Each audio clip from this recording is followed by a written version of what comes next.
Hi, my name is Mike, and I'm here to read a comic. And today's comic is Power Man and Iron Fist, issue number 59, dated October 1979. So, my guess, this is probably a summer issue. I was not a regular reader of this comic. We get to see a somewhat generic cover of actually a B story that's going on in this comic. So, so when they were selling this to the kids, they were emphasizing something in the B story, not the A story. And this comic does sort of have a working class sitcom feel to it. We don't even get the cover of the. I'm sorry, not the cover. The title of the comic just says Kung Fu Action plus the Big Apple Bomber. I guess the art team didn't put that much effort into it. Decent cover. Power Man and Iron Fist was sort of changing at this time. Originally, this was Luke Cage's comic, Hero for Hire, then became Luke Cage Power Man.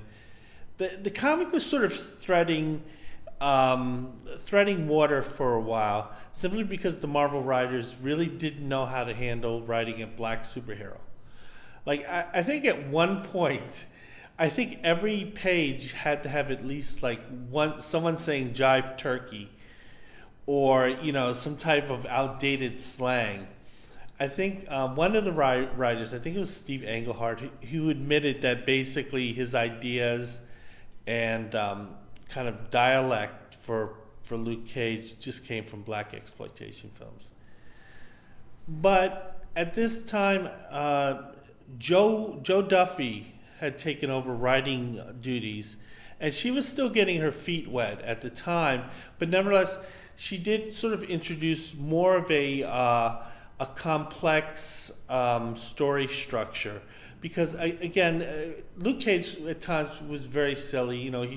He'd fight kind of these quote unquote ghetto versions or good times versions of bad guys, like Mr. Fish. And it was very silly stuff. I think at this point, Jo Duffy was searching for kind of more realistic and media material. The comic book is definitely more sophisticated than most comics that were out at the time. There's some problems with this structurally. There are frightening parallels in this story to what happened on 9/11 when the World Trade Center towers were attacked. There are a lot of frightening parallels, and I'll get into that. So anyway, we're going to go into the story, see an ad for Battlestar Galactica.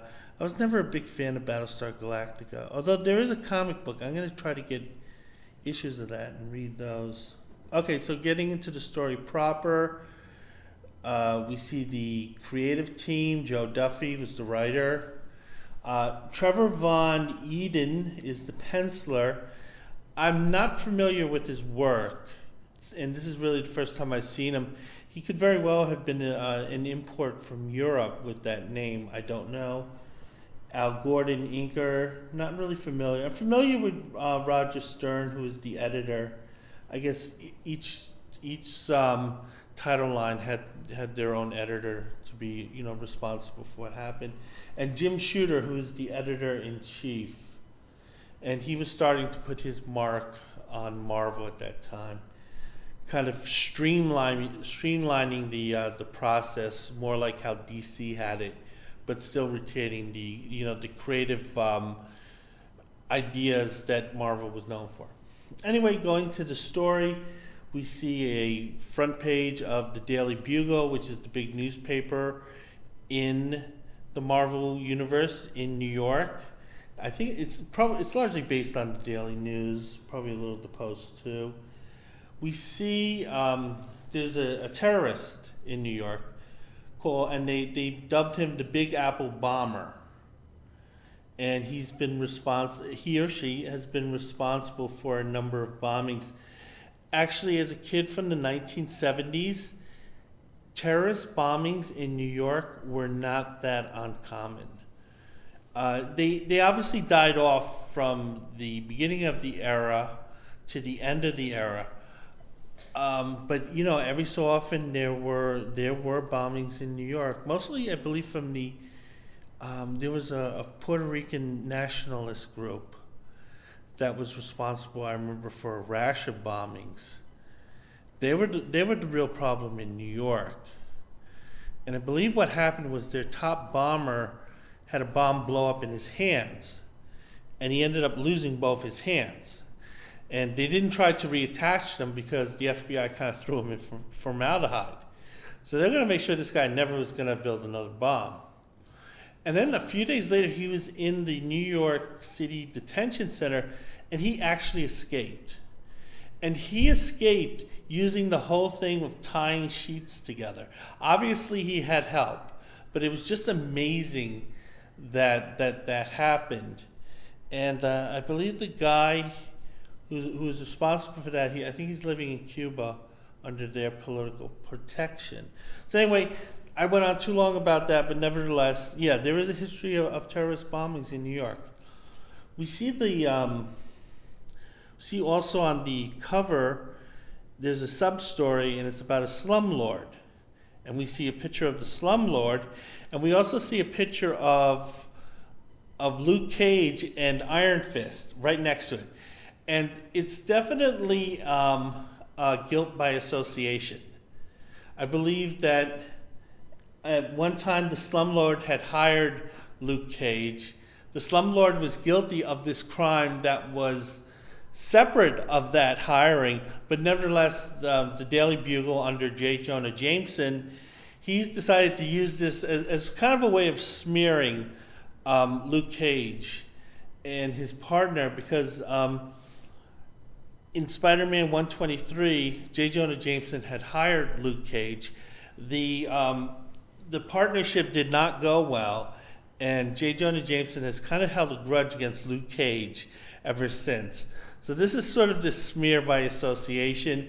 One thing I do like, and it shows some good characterization, it tells that the writer and artist were sort of on the same page. Iron Fist is so clueless in this picture.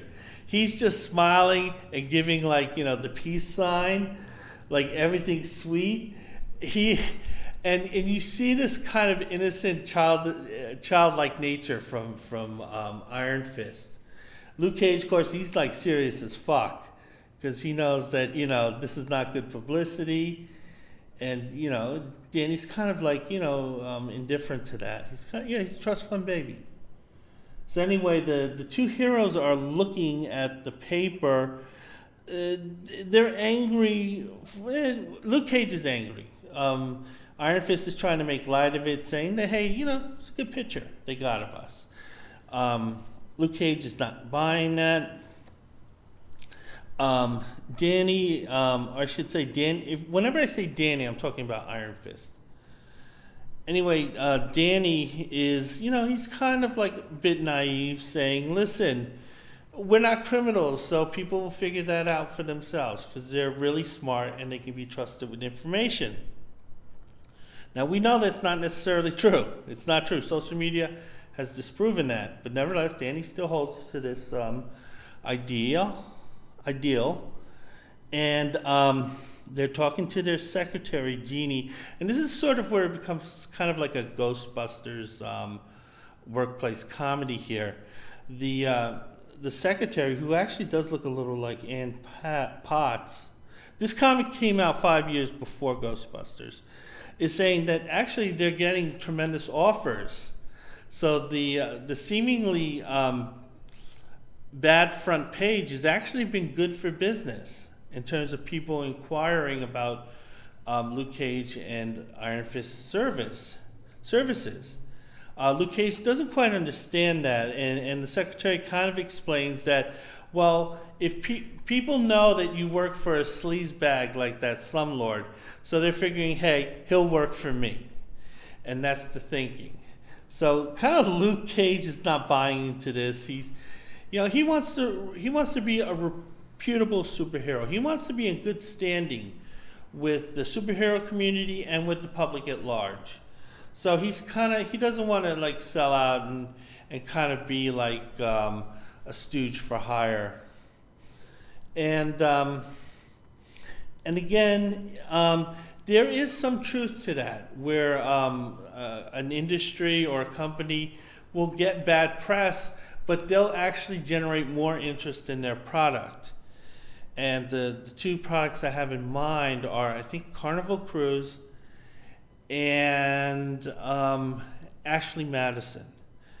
And what happened was with Carnival Cruise around 2013, there was a rash of bad publicity because there were all these problems on the ship.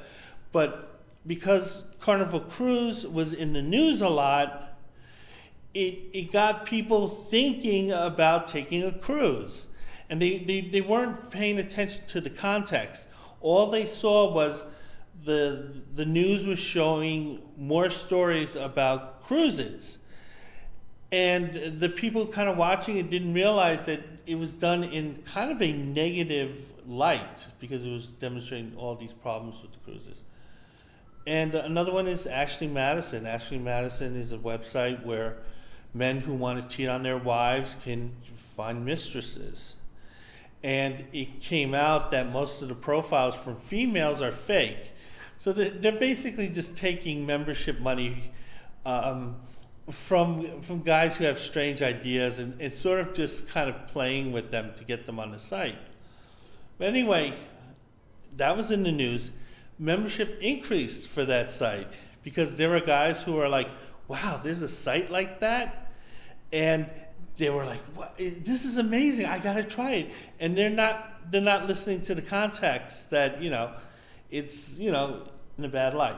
So actually, my point is, going back to this comic, is that there is some psychological thing where this is possible.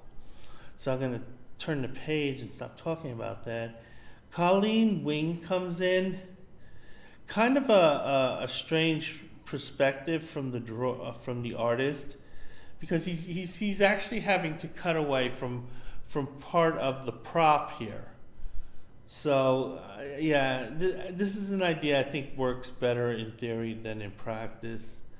Colleen was on patrol, but it turns out that there are people in New York who don't like kind of these vigilante groups going around.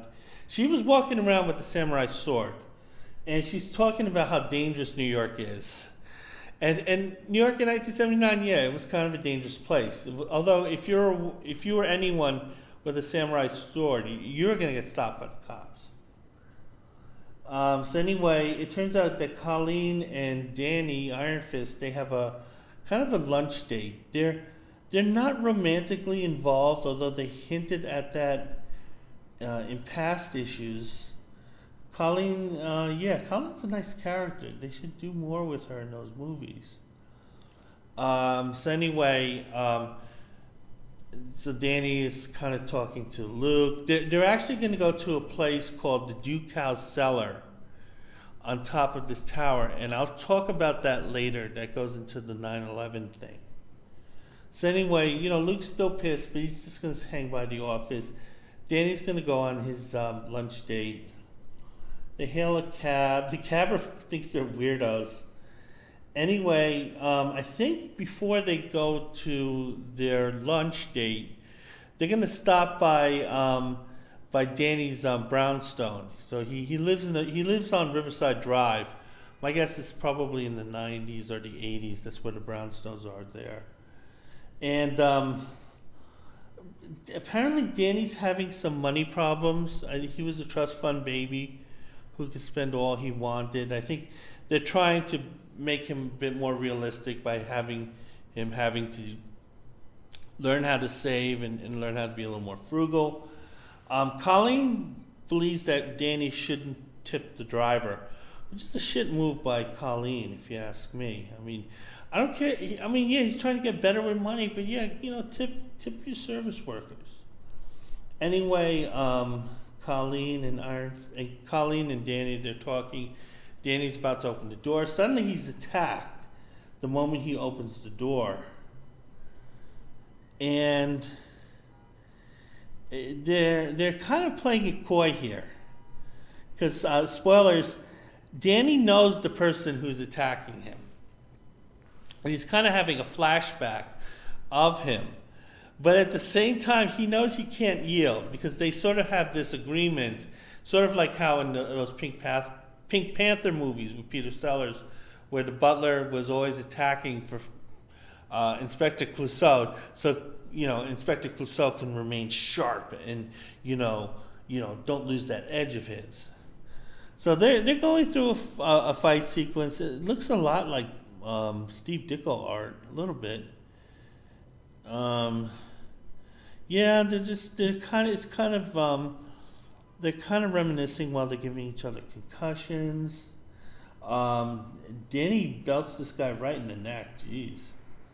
How he didn't break his neck, I don't know. Anyway, I think after that, the intruder gets the best of Danny.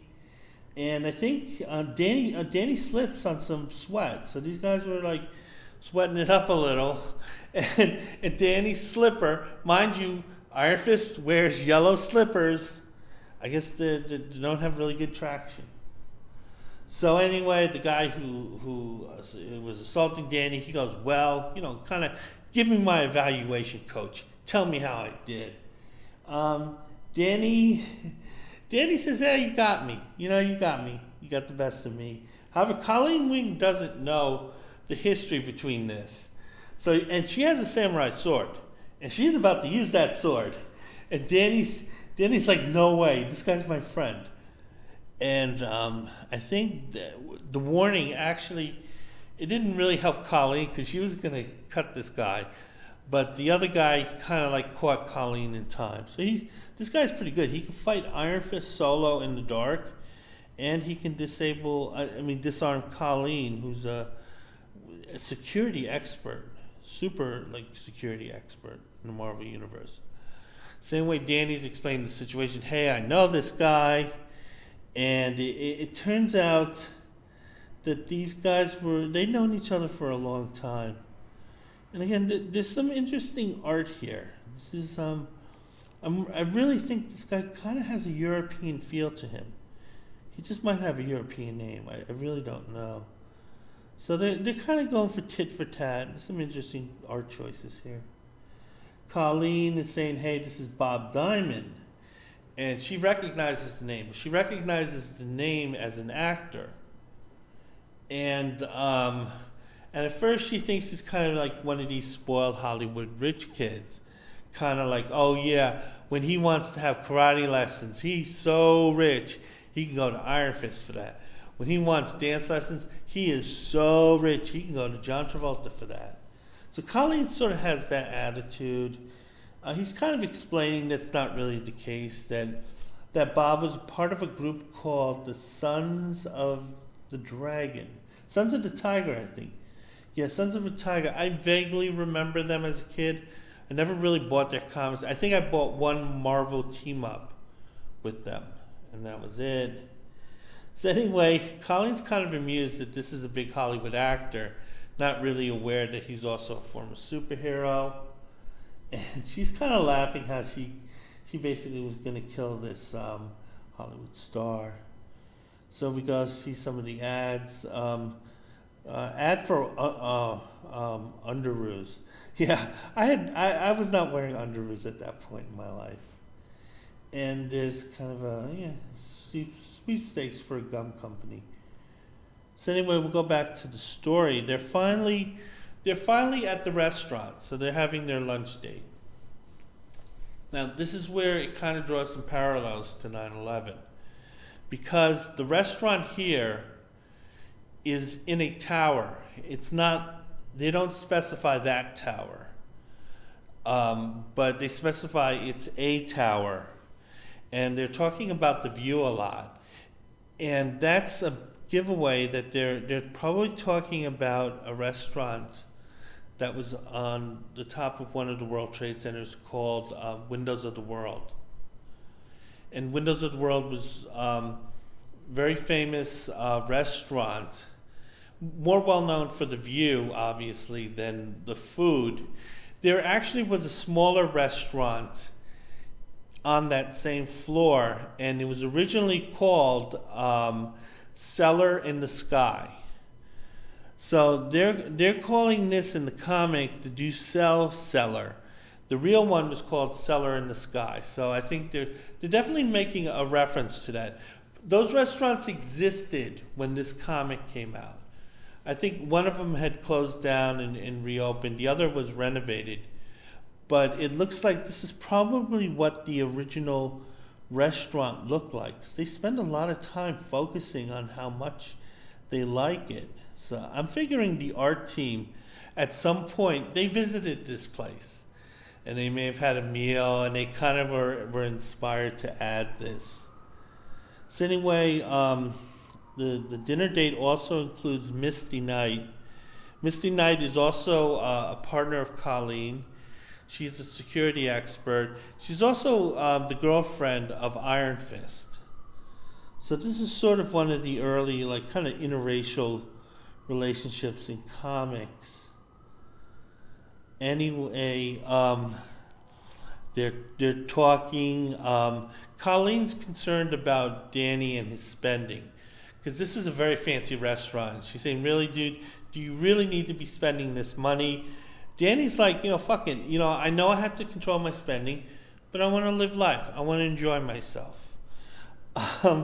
Misty doesn't like this arguing, because Colleen's basically arguing about someone else's money. And Misty's like, "Hey, knock it off. If you two don't stop, I'm just going to leave and go to Burger King." And one thing of a personal note, my mom, she worked for Burger King at one time.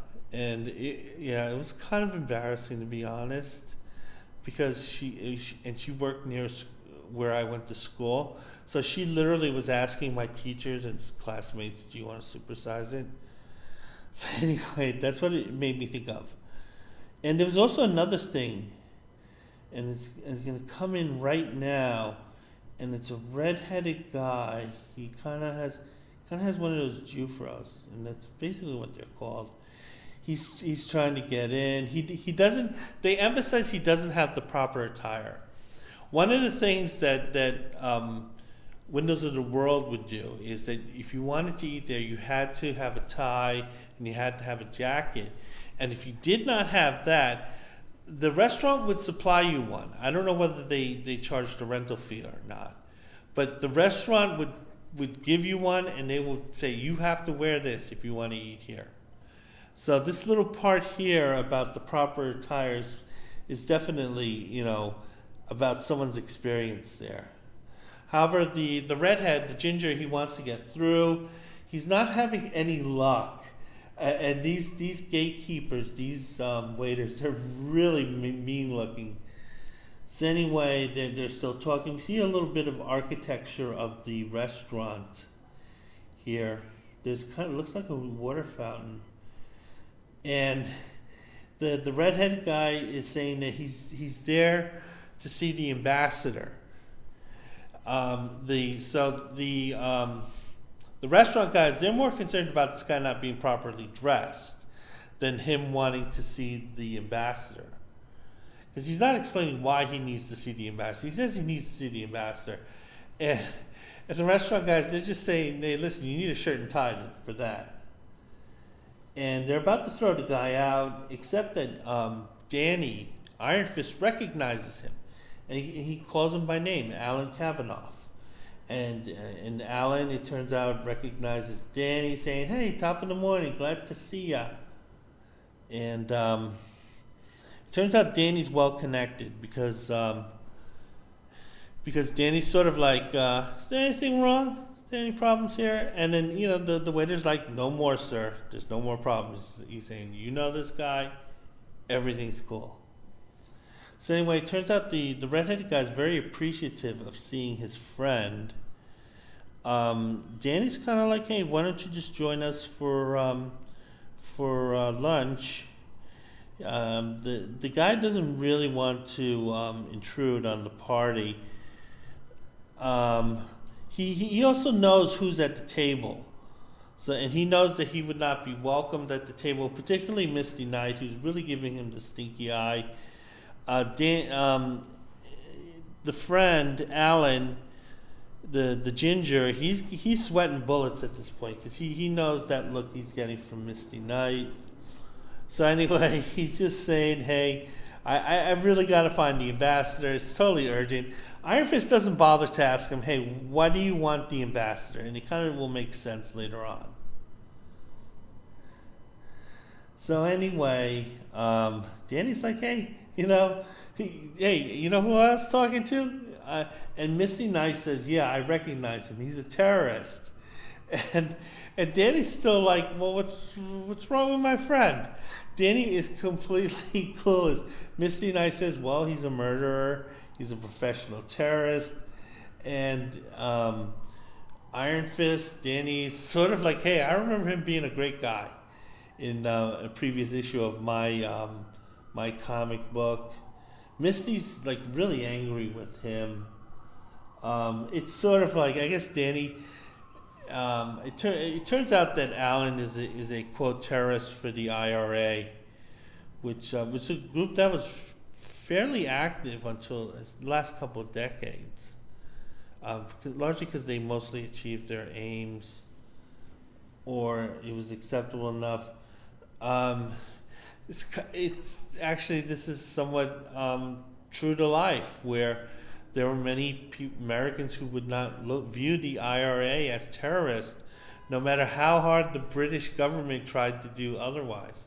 I remember my own mom bringing home pro-IRA T-shirts, and we were wearing them. So anyway, Misty Knight, she's having some post-traumatic syndrome. She had lost an arm during a terrorist attack. Apparently there was a suitcase filled with explosives. She tried to throw it away, but she wasn't fast enough. And the explosion caught and basically destroyed her right arm. Otherwise, physically she was fine.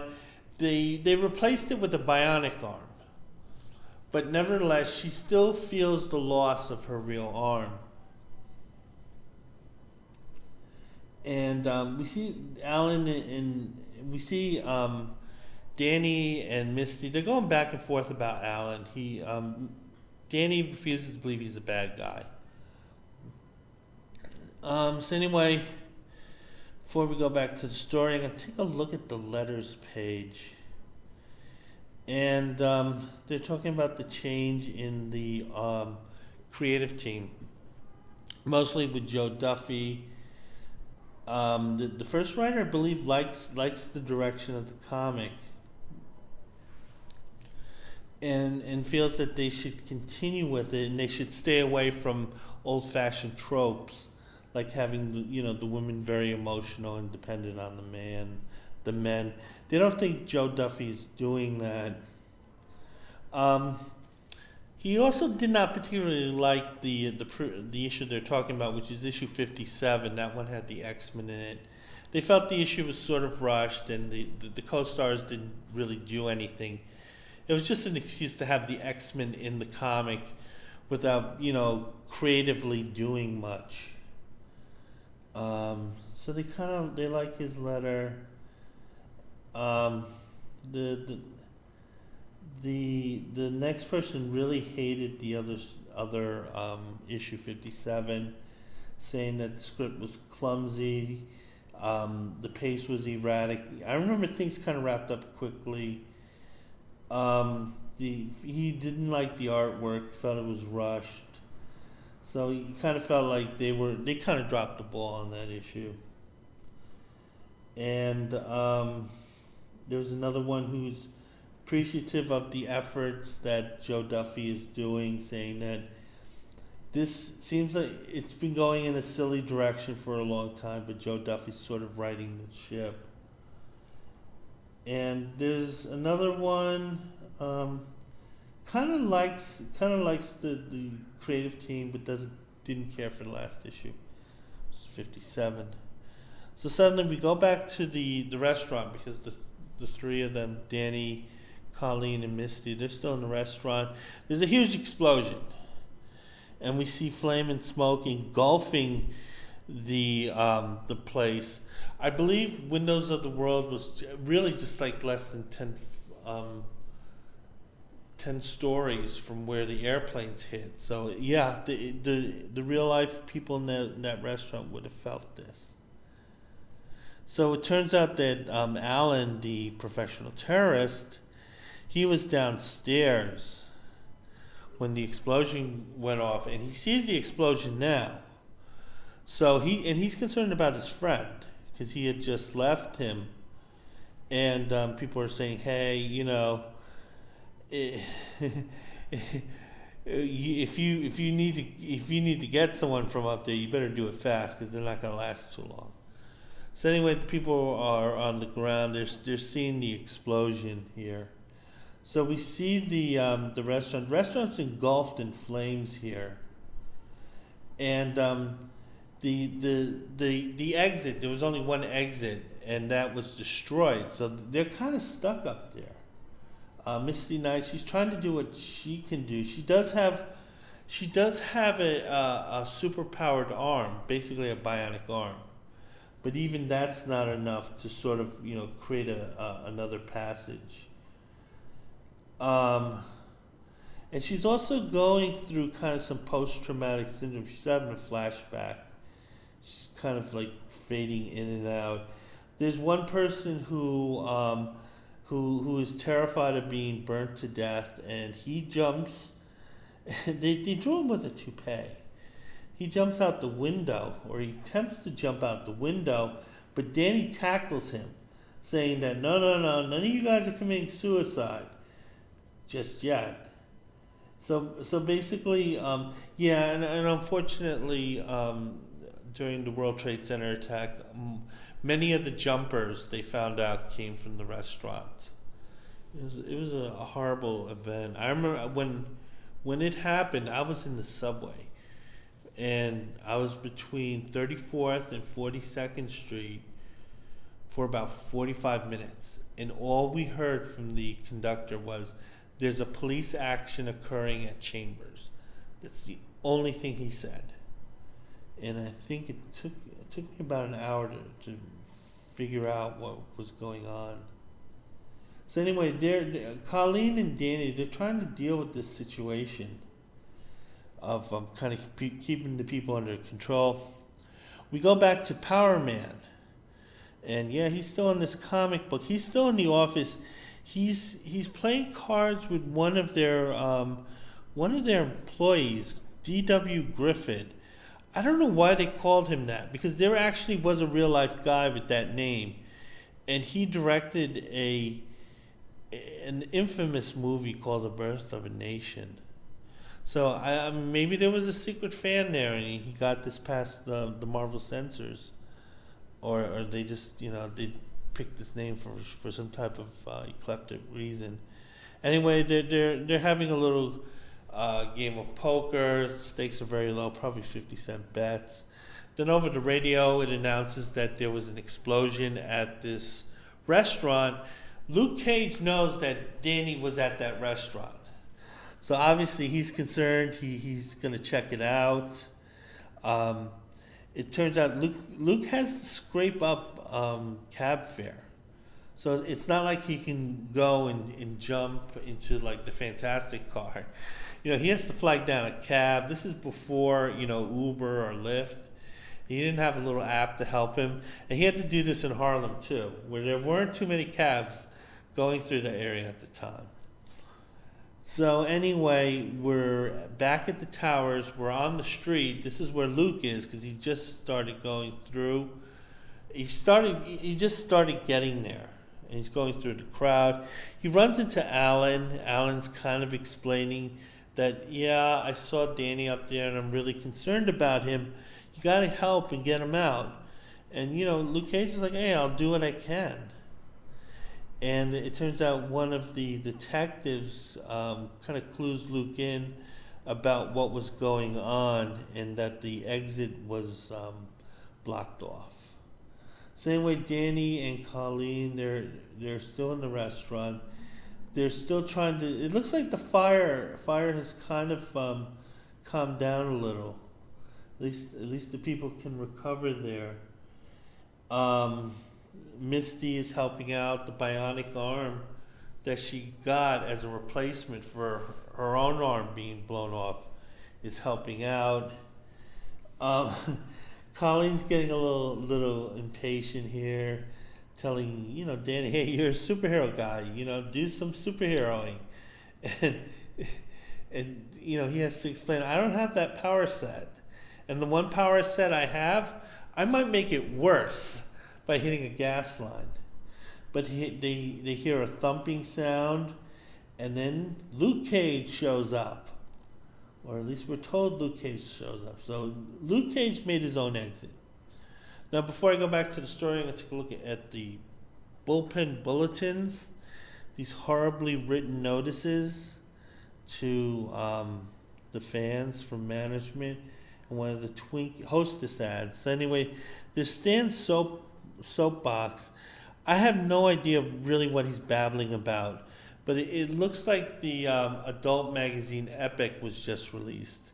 This was a magazine that would cater to fantasy readers who are kind of older than most comic book readers. Kind of like, definitely the guys who are like in grad school or like college. They're talking about a couple of new titles, fun and games. I bought a couple of those. Those are childish. Talking about how Simon & Schuster is going to be releasing more reprints in book form, which was actually pretty prestigious for Marvel to be published like that. It's amazing when you look at the comic book publishing today. It did not exist in the 70s at that point. And they're talking about the novels, which are like $1.95 a piece. And it says that they're going to do a Conan version of it. They mentioned Battlestar Galactica. This is a terrible comic. They're also touting the release of an Alice Cooper story that was like in Marvel Spotlight. This didn't make sense to me. I remember Alice Cooper at the time was like making zero musical impact. I think the only thing he had done at that point was he was in the Bee Gees' Sgt. Pepper film, where it was a memorable part. Although he says he has no memories of it because he was just stoned out of his head. And they're talking about Avengers 188 and a couple other comics. Yeah, no, not particularly interesting. Like I said, these things are so badly written. Okay, we see the Hostess ad, Hulk and the Ultimate Weapon. So it's kind of like this tank-like weapon that's attacking the Hulk.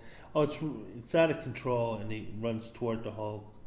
Hulk's not afraid. He smashes it, one punch, it's gone. And it turns, I don't know. Okay, so Hulk is enjoying the fight, and he gives some Hostess Twinkies. And he's basically bribing people not to bother him. That was a weird story. So anyway, there's still the fire going on in the restaurant, even though it's kind of under control. Luke Cage, he's announcing himself, "Hey guys, I'm here and I'm looking good." And Danny's like, "Hey, I can't handle this fire. Can your power set take care of it?" Turns out he can't. There's a huge water fountain. So this water fountain has a tremendous amount of water. So Luke Cage just basically picks it up and uses the water to douse the flames. It does the trick, and then there's a hole in the floor, and that's where Luke and Danny are helping people to evacuate. So these people got out. It's finally over for them.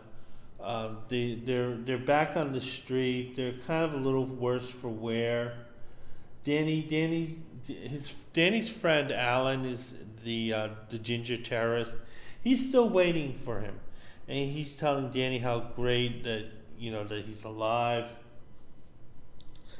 And Misty is very angry. She yells at one of the police officers, the detective, demanding that she make an arrest, and that Alan should be arrested, the IRA terrorist. So, and claiming that he is the Big Apple bomber. Danny's like, girl, what did you do? What did you do? And so it ends on a cliffhanger. Next issue is The Terrorist Manifesto. Would I read it? Probably, but I wouldn't go out of my way too much. So anyway, no ads, none really to talk about. So anyway, that's my review of Power Man and Iron Fist issue number 59 from October 1975. And I hope to have more reviews up soon. Bye.